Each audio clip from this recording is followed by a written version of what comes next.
good food, tasty wine, picturesque glaciers and beaches, rich culture. New Zealand definitely has the perks of a good vacation spot, but it's hard to affirm that statement when even the people in the country are rushing out in their numbers. New Zealand is losing residents as new statistics show record departure levels. Statistics New Zealand data reveals 127,800 people left in the year to November.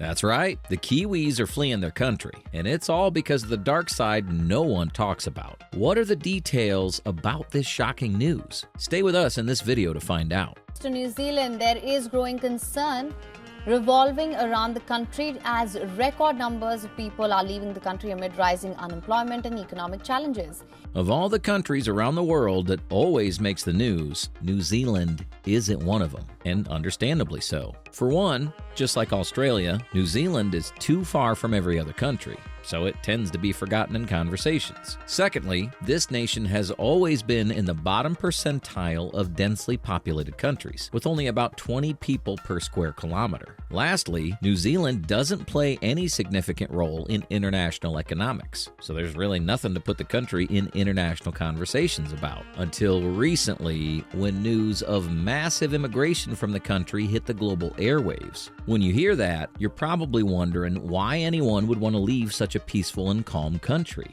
right? We mean this is a country that has countless natural attractions, including glaciers, beaches, national parks, and some of the most fascinating places, like the Museum of New Zealand Te Papa Tongawa, the Waitomo Glowworm Caves, and the Milford Sound. This country also offers a ton of activities to be done, like skiing, snowboarding, kayaking, and boat rides, because of the natural landscape. There's a lot of locally produced wine and amazing food, as well as rich, deeply rooted culture and traditions. Not many countries can boast of having all this, and yet actual citizens have been packing up their entire lives and leaving the country, almost like they're trying to escape something. More people are leaving New Zealand than ever before. In the year to August, 134,000 people departed Aotearoa. That's the highest ever recorded for an annual period, and a 37% increase on the year before. This mass immigration, which started a couple years ago, won't be the first of its kind in New Zealand. In fact, it's always been a sort of tradition for citizens of the country to embark on what's locally termed overseas experiences, which is basically just people traveling out to spend a couple years, mainly in the United Kingdom or Australia. In fact, there's the general consensus belief that apart from the 5.2 million New Zealanders who are residents in the country, there have always been an estimated 1 million citizens living overseas. But the thing with this traditional eloping is it was always just temporary, and it was hardly something youths did. People never really packed up their entire lives and left the country without looking back, until now. Just when the government was basking in the fact that over 50,000 New Zealanders had begun rushing back home after the global pandemic because the country was largely COVID-free for more than a year, citizens are beginning to leave again, and this time more permanently. How bad could this immigration really be? Well, for starters, between January and June 2024, about 131,200 people were counted to have left the country, marking the country's highest immigration numbers over such a short period of time. To make it worse, about 80,200 of those people were legally recognized citizens, which is about double the highest number of annual departures before the pandemic in 2020.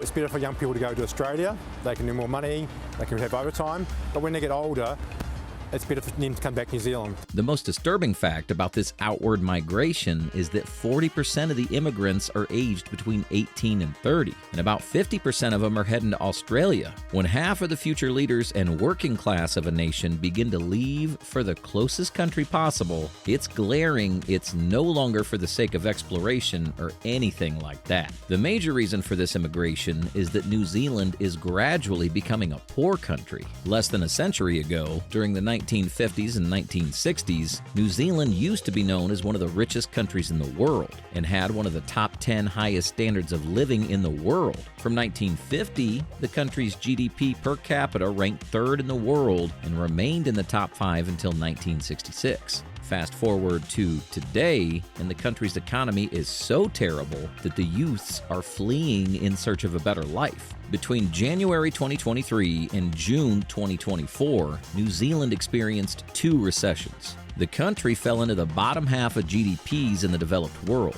Inflation peaked in 2022 at 7.3%, and New Zealand has continued to have one of the highest inflation rates in the developed world. Despite dropping to 4% in the March quarter of 2024, which was the lowest figure since the second quarter of 2021, things hardly got better for the average New Zealander. Take housing prices, for example, which became unbearable over the past couple of years, rising to 7 times more than the average income. The home crisis in the country, which still exists to date, is a result of a number of factors, including high house prices, low availability of affordable housing, and a record-long wait for public housing.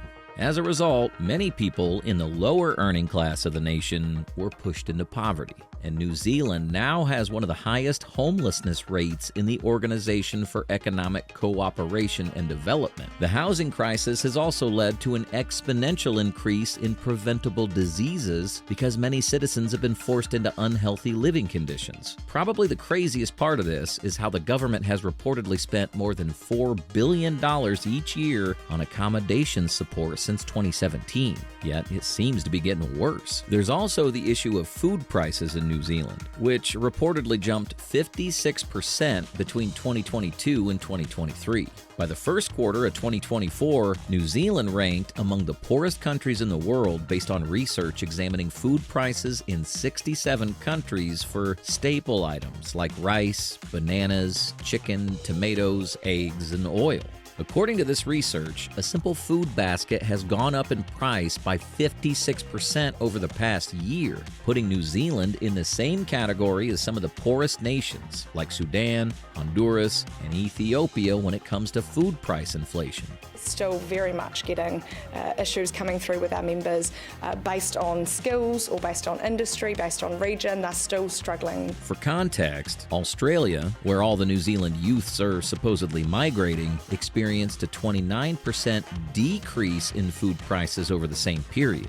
The research also claims that the number of hours New Zealanders worked to pay for food was so much lower than it was in those poorer countries. But here's the thing with that. As a way of fixing the struggling economy, the government implemented wage growth policies, which have been a slightly positive trend over the last year. Unfortunately, unemployment has grown from 3.6% to 4.6% in the country between June 2023 and June 2024. Consider all these factors, and it's probably not a surprise that a lot of people are leaving the country since the standard of living is becoming unbearable. After months of complaints by citizens, the voting population of New Zealand eventually replaced the progressive Labour-led government with a cost-cutting conservation coalition led by the National Party. The party's headed by former airline executive Christopher Luxon, and in all fairness to him, he's made some moves towards fixing the economy. Apart from ensuring a good wage growth trend, the ruling government has seen that New Zealand's annual inflation rate dropped to 2.2% by the end of 2024, which is well within the Reserve Bank of New Zealand's target range of 1 to 3%. This number is also the lowest inflation rate in New Zealand since March 2021, so that's a big achievement. The coalition government has also taken other steps to restore economic stability, one of which is to restore fiscal discipline by cutting down the core Crown expenses. As revealed by the Minister of Finance, Nicola Willis, late in 2024, the government plans on strengthening investment disciplines, improving project selection to deliver a more stable and sustainable investment pipeline that reflects the economy's capacity to deliver, improving the performance of the Crown's existing assets in supporting service delivery, and using a broader range of funding and financing options, including the use of revenue tools and models that involve private capital. There are a lot of bulky terms, but the point is the government is working hard to restore New Zealand's economy to par. The million-dollar question, however, is if it's too late and if the policy changes will be enough to at least stop the immigration rate from increasing or even bring back citizens who left due to the economic downturn. Expert economists in the country, like Nick Tuffley, have predicted that it's highly unlikely that the immigration numbers would likely surpass those returning to the country by the end of 2025. The government definitely would think otherwise, so only time will reveal how that'll go. That's all for this video. The dark side of New Zealand and why people are leaving the country. What's your take on the Kiwis' economic struggles? Let us know in the comments section and enjoy our other videos.